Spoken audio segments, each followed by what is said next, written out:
सो भरे, आधा पेट भोजन करना चाहिए। आप 6 रोटी पा सकते हो तो 3 ही पाए। सच्ची बात मान लीजिए, आप लोगों को अनुभव इसलिए नहीं होता कि आपका हृदय भी पवित्र उस कोटि का नहीं है। नहीं तो एक कवल बता देगा कि अगर सहज सरल भोजन पाओ, सात्विक रोटी है, दाल है, सब्जी है, सलाद है,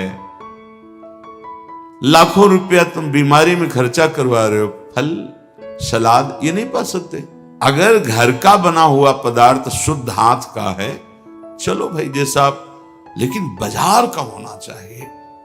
ठीक है, बाहर हम बहुत साफ स्वच्छ बैठकर बेच रहे हैं, लेकिन बनाने वाले कैसे, उनका भाव क्या है, उनकी पवित्रता क्या है। ये जो बेचारे व्यापार नौकरी आदि में बाहर मारे घूम रहे हैं, उनको किसी न किसी तरह उदर पोषण करना है।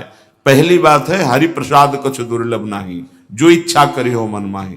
उसे ये न समझे कि भगवान प्रसन्न होकर हमें दे रहे हैं। बच्चे हो, हट करोगे खिलौना पकड़ा देंगे, खेलते रहो। जब रोगे खिलौना फेंक के फिर गले से लगा लेंगे। काहे समय बर्बाद करते हो। पकवान, ये पूड़ी कचौड़ी सब्जी परेठा गरिष्ठ पदार्थ और ये जितनी बाजार की चीजें, इनका सीधा कब्ज से संबंध होता है। सीधा ये कब्ज बनाएंगे।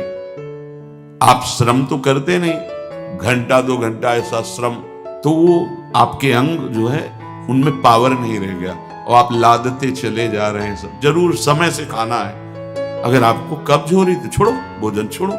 अब ऐसी चीजें पपीता है, फल है, आप कहोगे सत्संग बहुत जरूरी है ये, क्योंकि हम देख रहे हैं। कैसे भजन करोगे आप लोग, कैसे भजन करोगे जब आपका उदर साफ नहीं है। तो पहली बात, स्वादहीन भोजन आपको महापुरुषों के मार्ग में आगे बढ़ा देगा।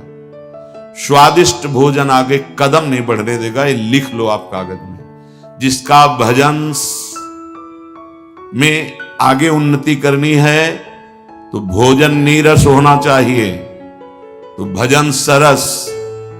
और अगर भोजन सरस तो लिख लो, वजन बढ़ेगा, भजन नहीं, वजन बढ़ेगा। बढ़ते चले जा रहे, क्योंकि व्यायाम नहीं, किसी भी तरह की कोई ऐसी श्रम वाली क्रिया नहीं। पड़े रहना है तो बस सोने का मन करेगा, पड़े रहो। प्रार्थना है, अमूल्य जीवन है, अमूल्य कृपा हो गई है। इस रसेंद्री को संभालो। सब इंद्रियां तुम्हारे वश में हो, रसेंद्री वश में ना हो तो तुम जितेंद्री नहीं माने जाओगे। और एक इंद्री केवल रसेंद्री वश में हो, आप स्वाभाविक जितेंद्री हो जाएंगे। अपने लोगों को तो कई दिन भोजन नहीं मिला, वो मिला जो रूखा सूखा कभी मिला वो हाथों में ही चिपक जाता। बड़े कष्ट सहे इस विषय के, पर ध्यान नहीं दिया। भगवद आश्रित तो गंगा जी का जल जो है सब औषधियों का स्वरूप, उस समय परम पावन गंगा जल का शिव। तो आप लोग इस बात पर ध्यान दें। आधो उदर अन्न सो भरे। देखो, अगर भजन करना है तो एक बार में भोजन ले लो, दोबारा तुम्हारे पास मांगने की जरूरत नहीं होनी चाहिए। 5 रोटी रख दो, ये सब्जी हो गई, दोबारा बस हो। हम इसी से अपना काम चलाएं।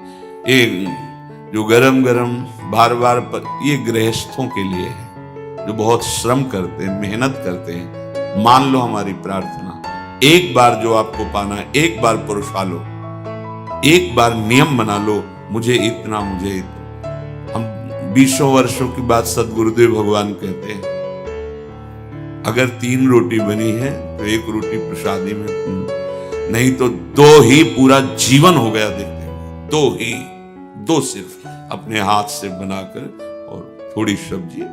रात्रि में उस समय जब सेवा में थे 250 ग्राम दूध, क्योंकि अर्थ अव्यवस्थित था, कहीं किसी से मांगना नहीं, जो श्री जी दे दे ऐसा। महापुरुषों ने भजन के लिए सर्वस्व त्याग किया है और हम भोजन के लिए भजन का त्याग कर देते हैं, श्री जी के चिंतन का त्याग। देख लो, आप देख लो, और जितना भोजन आप पाते उससे आधा लेना है आपको। इतने बड़े महापुरुष भोजन की बात कर रहे, भगवान के युक्ताहार विहार से, तो आधा पेट भोजन गिन लो आप, अपनी रोटी और सब्जी और सब। ऐसे नहीं कि रोटी में तो गिन के चल रहा है लेकिन और अगले पदार्थ जो हैं वो नहीं। कमी नहीं है हमारे भगवान के दरबार में, और न संसार में पदार्थों की कमी है, लेकिन तुम में कमी हो जाएगी। तुम्हारा जीवन भजन विहीन हो जाएगा। मेरी प्रार्थना मान लो प्यारे, अगर जैसा आदेश हो रहा है ऐसा भोजन, तो भजन का नशा बढ़ने लगेगा। आप देखो तो अपने लोगों को तो जीवन का अनुभव यही रहा है। अगर आप ऐसे ही, तो कैसे भजन हो पाएगा? क्योंकि आपको तो अनुभव है नहीं कि इसका क्या प्रभाव पड़ रहा है। आप हंस खेल कर बात करके समय पार कर रहे हैं, इसलिए अगर आप अंतर्मुख हो तो एक कवल का प्रभाव बता देगा आपके चिंतन में कितना फर्क पड़ गया। आधा पेट ही भोजन करना है। आपके पास जितने भी बैठे हैं, अब तो व्यवस्था है जीवन। आप देखो तो बाल भोग पास हो, आप राजभोग पाओ, आप शयन भोग पाओ, थोड़ा थोड़ा भजन करना है, प्राणों का पोषण करना है, भजन करना है। तो आधो उदर अन्न सो भरे, ठीक। आधो में आधा जल और आधा छोड़ दे वायु के लिए। यहां जलवायु से तो मतलब नहीं है, पूरा यहां तक पूरा ऐसा, फिर कहेंगे एसिडिटी बन रही, कब्ज बन रही, भजन होगा।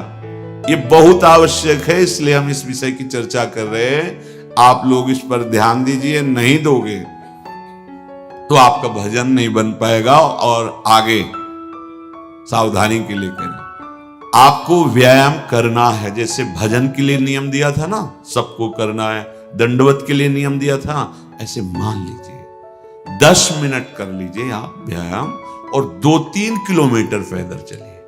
उपासक का चेहरा अग्नि ज्योतिमय, ज्योतिमय। ऐसा नहीं कि वो सांवला रंग है तो खिल नहीं पा रहा, नहीं। ब्रह्मचर्य और नियम, ऐसे कमल के फूल का जैसा चेहरा हो जाता है, उसका खिल जाता है चेहरा। मुख प्रसन्न तन तेज विराजा, कीन्हिस रामचंद्र कर काजा। आधा अन्न और जो आधा बचा उसमें आधे में जल, 3 लीटर जल प्रत्येक शरीर को चाहिए ही चाहिए। उससे शरीर की गर्मी तेजाब लघु शंका से निकलती है और वो कब्ज तोड़ने में सहायक होता है। प्रातः पहला जल बिना कुल्ला किए पीना चाहिए, बिना स्नान आदि किए। शौच के पहले जो हमें जाना है तो हम उसे नियम दिए, कम से कम 500 ग्राम, इसके ऊपर आप जितना ले सके जल, वो भी गुनगुना, मतलब थोड़ा अच्छा गर्म होना चाहिए कि आप आराम आराम से पी सकते हो, पर गर्म है।